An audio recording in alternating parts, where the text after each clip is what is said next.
चला तर दिसते का सर्वांना? चला तर विद्यार्थ्यांनो, आपल्या या मराठी व्याकरणाच्या लेक्चर मध्ये तुमचं सर्वांचं सहर्ष स्वागत आहे। आपल्या चॅनलला जर तुम्ही सबस्क्राइब केलं नसेल तर नक्की करून ठेवा। बेल आयकॉन वरती प्रेस करा आणि ऑल सेट करा, म्हणजे असेच तुम्हाला नवीन व्हिडिओचे नोटिफिकेशन नक्की मिळून जाईल। चला तर आज आपण तुमचा वेळ न वाया घालवता शब्दयोगी अव्यय पाहणार आहोत। शब्दयोगी अव्यय, मग शब्दयोगी अव्यय म्हणजे काय हे लक्षात आलं पाहिजे आणि ते ओळखता देखील आली पाहिजेत, कारण मुलं शब्दयोगी अव्यय आणि उभयान्वयी अव्यय यामध्ये कन्फ्यूज होतात, तर ते व्हायचं नाहीये। आपल्या आरजे अकॅडमी या युट्यूब चॅनल वरती उभयान्वयी अव्यय हे देखील आपण खूप सोप्या पद्धतीने शिकवले गेलेले आहे, तर ते देखील तुम्ही लेक्चर पाहू शकता। आणि आज आपण शब्दयोगी अव्यय पाहणार आहोत। मग शब्दयोगी अव्यय त्याची व्याख्या अगोदर पाहूया। नाम किंवा दुसरा एखादा विकारी शब्द, नाम किंवा दुसरा एखादा विकारी शब्द याला जोडून येऊन त्याचा वाक्यातील इतर शब्दांशी संबंध दाखविणाऱ्या अविकारी शब्दाला शब्दयोगी अव्यय असे म्हणतात। मग ते कशाला जोडून आलेले असतात, तर वाक्यातील इतर शब्दाशी संबंध दाखविणाऱ्या अविकारी शब्दाला शब्दयोगी अव्यय असे म्हणतात। परंतु याची एक सोपी ट्रिक तुम्हाला सांगणार आहे। व्हिडिओ तुम्ही शेवटपर्यंत पाहत चला, म्हणजे तुम्हाला अशाच कन्सेप्ट क्लिअर होत चालणार आहेत आणि मी तुम्हाला शब्दयोगी अव्यय साध्या सोप्या ट्रिकनी कसं लक्षात ठेवायचं ते देखील सांगणार आहे। चला तर मग अगोदर ट्रिक सांगून टाकते। शब्दयोगी अव्यय म्हणजेच काय, तर शब्द आणि योगी म्हणजेच शब्दाला जोडून आलेली अव्यय यालाच शब्दयोगी अव्यय असे म्हणतात, सरळ सोप्या भाषेमध्ये। मग त्याचं उदाहरण घेऊया। ते देशासाठी लढले, ते देशासाठी लढले। ओळखा पाहू याच्यातील बघा आता शब्दयोगी अव्यय कोणता आहे, चला कमेंट मध्ये उत्तर टाइप करा पटकन। शब्दाला जोडून येणारे म्हणजेच शब्दयोगी अव्यय, तर मग कोणता आहे, साठी। हे काय आहे, शब्दयोगी अव्यय आहे। उदाहरण दुसरं घेऊया।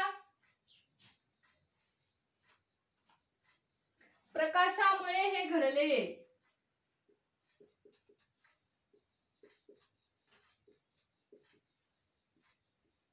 चला याच्यातील देखील तुम्हाला ओळखायचं आहे, कमेंट मध्ये नक्की कमेंट करा।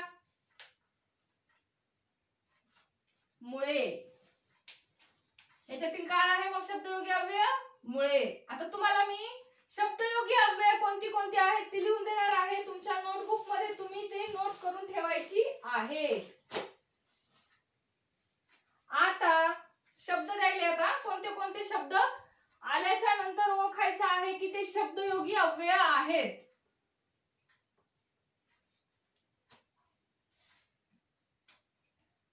आता पूर्वी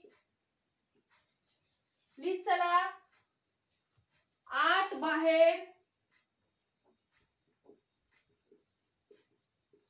मुळे, कडून, पेक्षा, तर, योग्य, च, मात्र, देखील,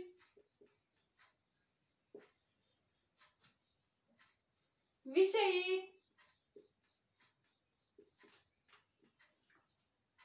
सह, आतून, ऐवजी, तसेच प्रति, विन इत्यादी। तर हे शब्द नोटबुक मध्ये तुम्हाला नोट करून ठेवायचे आहेत, का तर शब्दयोगी अव्यय हेच आहेत, परंतु ते शब्दाला जोडून आलेली असतात। शब्दाला जोडून येणारे शब्दयोगी अव्यय असतात। उभयान्वयी अव्यय दोन शब्द किंवा दोन वाक्य जोडणारी असतात। ही कन्सेप्ट क्लिअर करून घ्या। तर कसा वाटला हा व्हिडिओ? आवडला असेल तर नक्कीच चॅनलला सबस्क्राईब कराल ही अपेक्षा आहे. तसेच तुमच्या मित्र आणि मैत्रिणींना देखील शेअर कराल. धन्यवाद. भेटूया अशाच मराठी व्याकरणाच्या नेक्स्ट लेक्चर मध्ये.